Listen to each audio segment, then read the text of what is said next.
Good morning. Good morning. आइए प्रभु के वचन को सुने।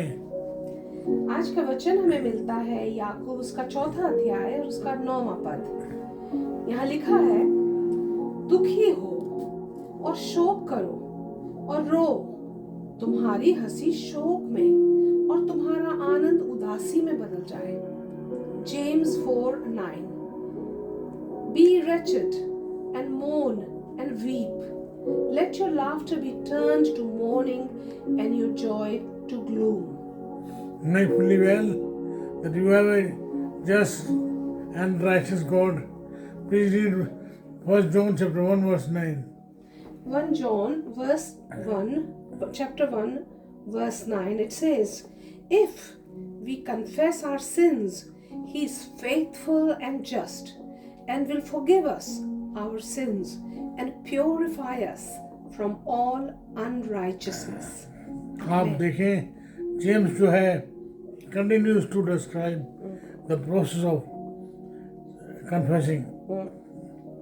आप देखें, वो कह चुका है शैतान का सामना करना है। शैतान जो है भाग जाएगा, शैतान के समीप नहीं जाना है, परमेश्वर के समीप जाना है। वो तुम्हारे पास आएगा, तुम उसके पास जाओ। तो आप देखें, वो कर रहा है प्रोसेस एक प्रक्रिया है और जो हमें हमारे जीवन में करनी है। हम जब पश्चाताप करते हैं तो ये हमारे लिए रास्ता खोलता है परमेश्वर के पास जाने का, जब हमारे हाथ और हमारा जो हृदय है वो शुद्ध होते हैं। आप देखें, यहाँ जो बात वो कर रहा है, ये कॉल्स अस टू एक एश्योरेंस है। जब हम परमेश्वर के पास जाएंगे वो हमारे पास आएगा। आप देखें, यहाँ जो बात जो जेम्स कर रहा है, बात इमोशनल, वो है फैक्चुअल। आप देखें, जो बात जेम्स कर रहा है अपने आप में कितनी जरूरी बात है। यहाँ जो बात कर रहा है, रो, विलाप करो। जरूरी है कि हमने जो काम किए हैं, जो गुनाह हमने किए हैं, उन गुनाहों के लिए हम माफ़ी मांगे, हम गुनाहों के लिए हम रिपेंट करें। उसके लिए ज़रूरी है जो प्रक्रिया जो है हमारे गुनाहों में चलने के लिए है। वो गुनाहों में हमें आगे बढ़ने के हम जो बढ़ते हैं, हम जो उन गुनाहों को मान लेते हैं। क्या मानते हैं गुनाहों में? कि हम जो हैं गुनाहगार हैं, हम जो हैं पापी हैं, और प्रभु यीशु मसीह केवल वो उद्धार करता है जो हमें माफ़ कर सकता है। आप देखें, परमेश्वर जो है हमें क्षमा करता है। आपको तो वो कहानी मालूम होगी ना, उड़ाव पुत्र की मिलती है लूका 15 में। इनफैक्ट वो होल चैप्टर है, वो है खोया पाया। वहाँ जो एक उड़ाव पुत्र है वो चला गया था और वो घर आता है। एक भेड़ है जो चली गई थी, वापस आई है। एक सिक्का है जो खो गया था, उसकी जो बुढ़िया है उसे ढूंढती रहती है।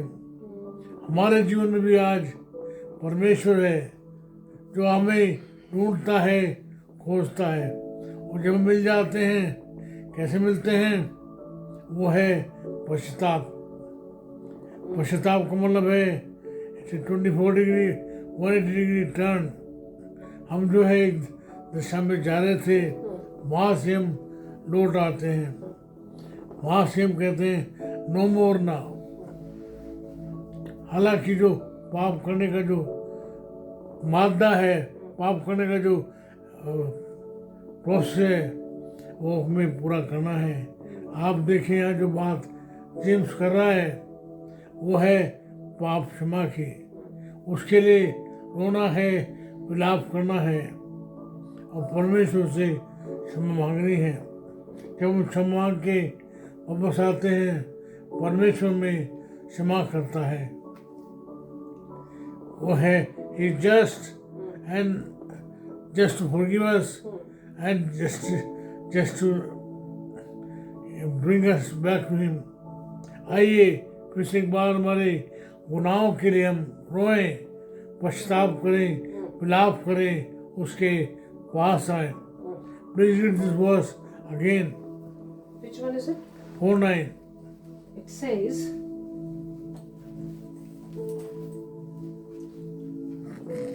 in Hindi it says, दुखी हो और शोक करो और रो, तुम्हारी हंसी शोक में और तुम्हारा आनंद उदासी में बदल जाए. Be wretched and mourn and weep. Let your laughter be turned to mourning and your joy to gloom. आप देखें जो बात जेम्स कर रहा है बहुत ही इम्पोर्टेंट है. हमें कई बार जो गुनाह करने में आनंद आता है, लेकिन उसका जो अंत है वो है रोना. हमने गुनाह कर लिया तो हमें जो है परमेश्वर से माफ़ी मांगनी है, रोना है. मुझे हमसे हो गया है, अब आप संभालिए, आप देखिए. आइए परमेश्वर के चरणों में जाएं, उससे माफ़ी मांगें, उससे कहें प्रभु जी मैं माफ़ी मांग के आपके पास रहता हूँ. प्रभु जी मेरी प्रार्थना है मेरे अपने लिए. प्रभु जी मैंने जाने अनजाने में बहुत सारे गुनाह किए हैं. प्रभु जी मैंने गुनाह किए हैं मनसा वाचा और कर्मणा से. मैं प्रभु जी पछतावे मन से आपके पास आता हूँ. वो आपने कहा है जो उसके पास आते हैं आप उन्हें कभी नहीं निकालते. वो आप मुझ पर मेरे भाइयों पर आप दया करें. हमारी प्रार्थना प्रभु जी आप सुन लें, यीशु नाम से मांगते हैं. हमारे परमेश्वर पिता का प्रेम, प्रभु यीशु मसीह का अनुग्रह, पवित्र आत्मा जी की सहभागिता सार्वभौमिक कलीसिया के साथ साथ आप सबों के साथ हमेशा तक होती रहे. आमीन आमीन. प्रभु आपके साथ हो. पापों को छोड़ दीजिए, पापों को मान लीजिए, पाप मत करिए. प्रभु आपको संभाले. उसके पास आओ तो वो भी आपके पास आएगा.